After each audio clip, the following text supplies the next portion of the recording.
रामविलास शर्मा जी से अगर पूछोगे आप कि भारतीय जनता पार्टी में आप क्या समझते हैं, किसको उम्मीदवार होना चाहिए अगर आपको हटा दिया जाए तो उनका एक ही नाम उनके मुख से निकलना है, क्योंकि राव दान सिंह जी ही पूरी कांग्रेस है यहाँ। हाँ। अगर आज उनसे पूछो कि आपका कहीं कोई संगठन है तो कोई दूसरा व्यक्ति नहीं है, राव दान सिंह जी इज ओनली कांग्रेस, सीधे सीधे अकेले वही कांग्रेस है।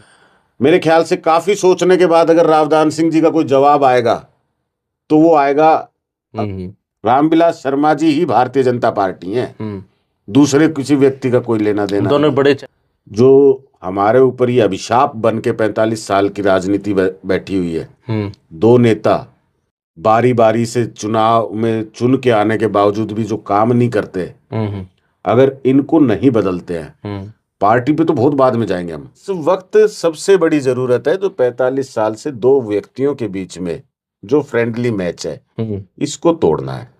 हेलो फ्रेंड्स, कैसे हैं आप सभी। मैं Shamsher Kaushik India news point पर आपके समक्ष एक बार फिर से उपस्थित हूं और एक बार आज हमारे साथ जो है ना चुनावी चर्चा के लिए फायरिंग सीट पर बैठे हैं डॉक्टर मनीष जी। डॉक्टर मनीष यादव जो आम आदमी पार्टी से हैं और काफ़ी सक्रिय हैं फिलहाल महेंद्रगढ़ विधानसभा क्षेत्र के अंदर। इनसे बातचीत करेंगे, आप बने रहिए हमारे साथ इंडिया न्यूज़ पॉइंट पर। डॉक्टर साहब, आपका स्वागत है इंडिया न्यूज़ पॉइंट पर। बहुत बहुत और इंडिया न्यूज़ पॉइंट के इस स्टूडियो और इस फायरिंग सीट पर बहुत बहुत शुक्रिया जी। सभी दर्शकों को मेरा नमस्कार। तो कुछ सीधे सीधे सवाल आपसे और आपकी राजनीति से रिलेटेड रहेंगे, बाकी पूरे महेंद्रगढ़ की राजनीति पर चर्चा भी करेंगे। पर मैं 2 दिन पहले ही कोई वीडियो देख रहा था, वो गांव देवास की थी।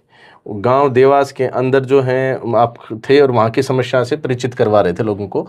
विशेष बात ये है कि ये रामविलास शर्मा जी जो पूर्व शिक्षा मंत्री हैं उनका ससुराल पक्ष भी आता है। तो क्या आपने वो जानबूझकर ढूंढा है या फिर लोग समस्या जो है वो आपके पास लेकर आए? देखिए, हमारे क्षेत्र में रामनिवास पाटोदा जी हैं जी। रामनिवास पाटोदा जी समय समय पे क्षेत्र की समस्याओं पे ज्ञापन देना, सक्रियता से अपनी भूमिका जो है यहाँ पे सरकारी अव्यवस्थाओं के खिलाफ निभाते हैं। ठीक है जी। तो रामनिवास पाटोदा जी से हमारा अच्छा परिचय, मिलना है जुलना है और अनुभव उनका यहाँ बहुत लंबा है, तो गाइडेंस भी लेते हैं। तो उनसे बैठकर बस बातचीत हो रही थी और उन्होंने एक बताया कि डॉक्टर साहब एक समस्या आपको बताता हूँ। तो उन्होंने बताया कि देवास गांव में एक ऐसी बीपीएल कॉलोनी है जहां पे 24 साल से लाइट नहीं है। अच्छा, 24 साल से लाइट ही नहीं मतलब जब से उनको 1999 में प्लॉट आवंटित किए गए और लगभग 2000 में उन लोगों ने अपने प्लॉटों पे मकान बना के रहना शुरू किया। ठीक है। फिर उसके बाद और परिवार आ गए 2003 में। तो इस तरह से उस कॉलोनी में काफी लोग रहते हैं। कुछ लोग अभी उन प्लॉटों पे जाके अपना मकान नहीं बना पा रहे क्योंकि वहां ये बिजली की व्यवस्था नहीं है। तो 24 साल से बिजली ना होना, मतलब मेरे लिए वो बड़े ताजुब की बात थी। तो हमने कहा कि पाटोदा साहब आप और हम चलते हैं, देखते हैं यार, ये मुझे लग नहीं रहा, हो सकता है कुछ आप आधी जगह कहीं रह गया हो, कोई में फॉल्ट हो, कुछ और हो। तो बोले आप चलकर देखेंगे तो वहां पर बिजली का कनेक्शन हुआ ही नहीं है, यानी कोई तार ही नहीं है, करंट ही नहीं देखा उन लोगों ने 25 साल से। कैसा होता है आज इस हरियाणा में, आज इस भारत में ये स्थिति? मैं कहता हूँ 21वीं सदी में इस तरह की व्यवस्था और इस तरह लोग रह रहे हैं बगैर बिजली 24 साल से और किसी का ध्यान नहीं है। इससे ज्यादा अंधापन क्या होगा, इससे ज्यादा अंधेर नगरी क्या होगी। तो ये तो जब मैं वहां गया और हमने देखा और हम लोगों से मिले तो फिर तकलीफ होती है इस तरह से, जब लोगों को ऐसे माहौल में देखते हैं कि लोग कैसे अपने बच्चों का पालन पोषण कर रहे हैं, कैसे अपनी रोजमर्रा की जिंदगी जी रहे हैं, कैसे वो लोग बगैर बिजली के अब तक इतना, ये समझ लीजिए कि एक बच्चे ने जन्म लिया और उसकी शादी हो गई लेकिन उसने बिजली नहीं देखी। ये महेंद्रगढ़ में। अब बड़ी बात आपने जिक्र किया कि रामविलास शर्मा जी की ससुराल, हाँ, वो देवास अपने आप में उनका।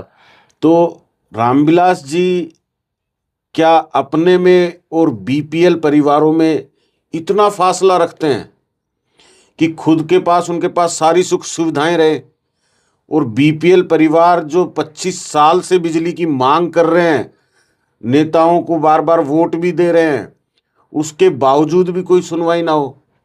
इस 25 साल के बीच में रामविलास शर्मा जी पूर्ण बहुमत की भारतीय जनता पार्टी की सरकार में मंत्री रहे।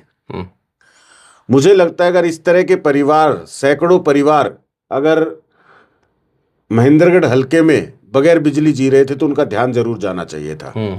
इससे ज्यादा अंधेर नगरी, इससे ज्यादा लोगों के साथ वादा खिलाफी है, इससे ज्यादा लोगों की समस्याओं को नजरअंदाज करना मतलब हो नहीं सकता। ये पराकाष्ठा है जी। अच्छा, ये सामाजिक जो है ना बातचीत रही, सारी होगी, क्षेत्रीय स्थानीय ये सामाजिक होगी। अब अपने एक बार राजनीतिक चर्चा पे चले जाते हैं।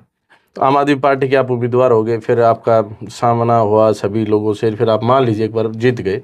उसके पश्चात आम आदमी पार्टी का ये युवा नेता इस क्षेत्र के लिए, इस विधानसभा क्षेत्र के लिए क्या करेगा? देखिए, अपना महेंद्रगढ़ जो है वो पिछड़ेपन से जूझ रहा है और पिछड़ेपन यानी डेवलपमेंट का क्राइसिस और डेवलपमेंट से वंचित रहा है। आज यहाँ समस्या है सरकारी सुविधाओं की, चाहे वो अस्पताल हो, चाहे वो सड़कें हो, चाहे वो स्कूल हो। आज यहाँ किसी तरह के कोई प्रोजेक्ट्स नहीं है, उसके कारण डेवलपमेंट के रास्ते नहीं खुल पाए। अगर यहाँ इंडस्ट्रियल एरिया होता, प्रोजेक्ट्स होते तो उससे एक तो डेवलपमेंट के रास्ते भी खुलते हैं जी, और साथ ही साथ रोजगार की व्यवस्था भी बनती है। तो इन रास्तों को मुख्य रूप से देखते हुए एक सबसे बड़ी समस्या जो विकट समस्या है जी, कि ऐतिहासिक जिला महेंद्रगढ़ आज भी मुख्यालय जो है उसकी मांग कर रहा है। बिल्कुल कर रहे हैं।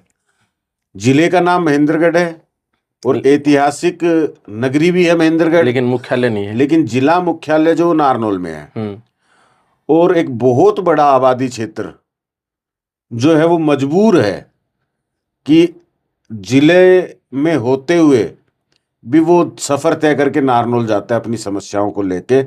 और उस कारण से महेंद्रगढ़ का जो हक था, जो महेंद्रगढ़ एक ऐतिहासिक जिला है, उसको जो डेवलपमेंट मिल सकता था उससे भी वंचित रहना पड़ा, हाथ धोना पड़ा। आज जो पिछड़ापन सह रहे हैं उसका बहुत बड़ा एक कारण है जिला मुख्यालय यहाँ ना हो। बिल्कुल सही बात। तो इस हक के लिए हम समझते कि महेंद्रगढ़ में जिला मुख्यालय होना चाहिए। नारनौल के लोगों को अलग जिला बना के नारनौल के मुख्यालय को वहीं की वहीं रखा जा सकता है।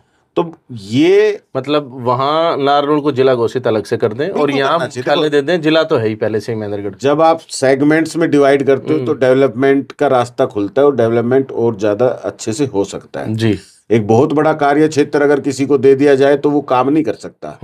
अगर वो काम बांट के किया जाए तो अच्छा हो सकता है, बेहतर हो सकता है। तो यही तरीका है कि अगर आज महेंद्रगढ़ को मुख्यालय मिल जाए और नारनौल एक अलग जिला भी बन जाए तो इतना पॉपुलेशन और इतना जो ज्योग्राफिकल एरिया है कि आप इस तरह का प्रस्ताव रख सकते हो, इस तरह से जिले की घोषणा कर सकते हो। कहते हैं कि बन भी जाएंगे तो पंचकुला और चरखी दादरी से ये जो दोनों जिले अपने बनेंगे, नारनौल महेंद्रगढ़, ये दोनों डिस्ट्रिक्ट से बड़े। देखिए, आज भारतीय जनता पार्टी चर्चा नहीं कर रही महेंद्रगढ़ के जिले, जबकि अन्य जो है 5-6 शहरों गोहाना की बात कर रहे हैं सीएम साहब, मानेसर की बात कर रहे हैं, मानेसर की बात कर रहे हैं सीएम साहब। लेकिन महेंद्रगढ़ की ये मांग 2014 में भी भारतीय जनता पार्टी के नेता रामविलास शर्मा जी कहते थे कि हम बनाएंगे, 2019 में भी कि हम बनाएंगे, और आज 2024 में जब नायब सैनी मुख्यमंत्री हैं तो इसकी चर्चा नहीं कर रहे जी। तो ये भारतीय जनता पार्टी का दोहरा चेहरा भी दिखाता है।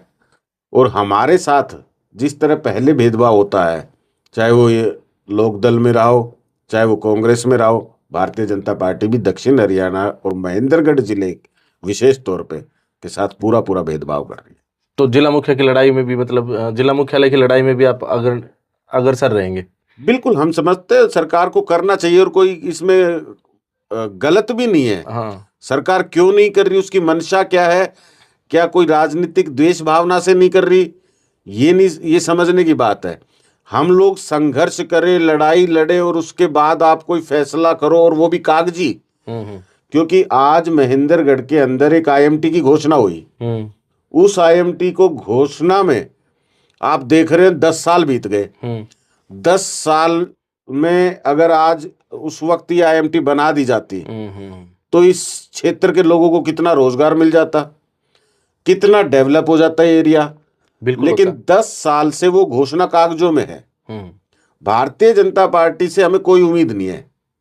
हमें पता है अगर वो कोई घोषणा भी करेगी तो वो कागजी घोषणा करेगी, चुनावी फायदे के लिए करेगी। और ग्राउंड पे कुछ नहीं होगा। मैं समझता हूं कि जो 10 साल में IMT नहीं दे सकी, वो अपने को जिला मुख्यालय देगा क्या, जो आज चर्चा नहीं कर रहा। ये संघर्ष, अब तो चुनाव सामने है, महेंद्रगढ़ की जनता एक ही तरह से रास्ता खोल सकती है। जो हमारे ऊपर ये अभिशाप बन के 45 साल की राजनीति बैठी हुई है, दो नेता बारी बारी से चुनाव में चुन के आने के बावजूद भी जो काम नहीं करते, अगर इनको नहीं बदलते हैं, पार्टी पे तो बहुत बाद में जाएंगे हम कि कौन सी भारतीय जनता पार्टी कौन है, सी कौन पार्टी सी है, सही कांग्रेस बात है, आम आदमी है। यहाँ सबसे पहले तो यहाँ सबसे पहले व्यक्ति विशेष ही हैं, क्योंकि रावदान सिंह जी ही पूरी कांग्रेस है यहाँ। हाँ, अगर आज उनसे पूछो कि आपका कहीं कोई संगठन है, तो कोई दूसरा व्यक्ति नहीं है। रावदान सिंह जी इज ओनली कांग्रेस, सीधे सीधे अकेले वही कांग्रेस है। रामविलास शर्मा जी ही भारतीय जनता पार्टी है, दूसरे किसी व्यक्ति का कोई लेना देना। दोनों बड़े चेहरे हैं पार्टी के यहाँ पर। बिल्कुल। अगर इनसे पूछा जाए, आप रावदान सिंह जी से पूछो जी कि रावदान सिंह जी, आपको लगभग 4 बार MLA बनाया जनता ने, फिर भी इलाका पीछे रह गया, तो आपको नैतिकता समझते हुए अब ये है कि चुनाव नहीं लड़ना चाहिए। और किसी एक व्यक्ति को 2,08,000 वोट संख्या है महेंद्रगढ़ की, महेंद्रगढ़ के विधानसभा क्षेत्र से कोई एक व्यक्ति आप बताओ जिसको आप समझते हो कि भाई ये डिजर्विंग कैंडिडेट है, इसको आप चुनाव लड़ा दो। मेरे ख्याल से काफी सोचने के बाद अगर रावदान सिंह जी का कोई जवाब आएगा तो वो आएगा, अक्षत को लड़ा दो। अक्षत यानी उनका बेटा। ठीक है, मतलब उनको वो दिखेगा यानी अपने परिवार के बाहर तो नजर जा ही नहीं सकती, और अपने परिवार के अंदर भी अपने सुपुत्र से नहीं जा सकती। अगर मैं कहता हूं कि हम एक ऑफर भी दे दें उनको कि चलो कोई बात नहीं, आप प्रहलादगढ़ से चल के आए, आपने यहाँ मेहनत की, लोगों से वोट मांगे, लोगों ने वोट दे दिए, MLA बनने के बाद आप गुड़गांव चले गए, गुड़गांव रहने लगे जी, वहां आपसे लोग मिलने आते हैं, वहां लोग आपसे समस्या पूछने आते, बताने आते हैं। बिल्कुल। हमें जितनी परेशानियां हुई उसके बावजूद भी समस्याओं का हल नहीं हुआ, इलाके का विकास नहीं हुआ। आप चाहते हो कि आपके परिवार से ही चुनाव लड़े भाई, बाहर का कोई व्यक्ति नहीं, केवल और केवल मेरे परिवार में से। तो एक काम कर सकते हैं भाई, एक मौका आप अपने बड़े भाई राम कुमार जी को दे दीजिए। सही बात है भाई, एटलीस्ट राम कुमार जी महेंद्रगढ़ में तो रहते हैं, सुबह शाम लोगों के सुख दुख में तो शामिल होते हैं। तो हम ये कहते हैं भाई, कांग्रेस पार्टी की टिकट आप कहीं नहीं भेजना चाहते परिवार से बाहर, तो बड़े भाई को दे दीजिए। कम से कम लोगों के लिए इतनी तो आसानी हो जाएगी कि हाँ यहीं की यहीं मिल लिया जाए, किराए की मार तो नहीं लगेगी। रामविलास शर्मा जी से अगर पूछोगे आप कि भारतीय जनता पार्टी में आप क्या समझते हैं, किसको उम्मीदवार होना चाहिए अगर आपको हटा दिया जाए तो उनका एक ही नाम उनके मुख से निकलना है कि ऐसे में तो मुझे लगता है गौतम ही सबसे सक्षम रहेंगे। अच्छा, तो वो अपने सुपुत्र की पैरवी कर सकते हैं, तीसरे व्यक्ति का नाम नहीं ले सकते। तो यहाँ पार्टी का कोई लेना देना ही नहीं है। हमने पार्टियां तो देखी नहीं, हम तो व्यक्तियों में उलझ कर रह गए। तो इस वक्त सबसे बड़ी जरूरत है जो 45 साल से दो व्यक्तियों के बीच में जो फ्रेंडली मैच है, इसको तोड़ना है। एक नए व्यक्ति का चुनाव होना चाहिए। हमारी सबसे बड़ी बाधा जो है महेंद्रगढ़ में, जो विकास के रास्तों में, जो सरकारी व्यवस्थाओं के रास्ते में खड़ी है, वो ये दो व्यक्तियों का नेतृत्व है। चलिए, बहुत बहुत धन्यवाद, आपने इतना डिस्कशन आज हमारे साथ किया। और आपको क्या लगता है कि जो 45 साल की जो राजनीति हो रही है उसको तोड़ना है, जैसा कि अभी डॉक्टर मनीष यादव जी ने कहा कि फ्रेंडली मैच जो है ये जनता को तोड़ना है।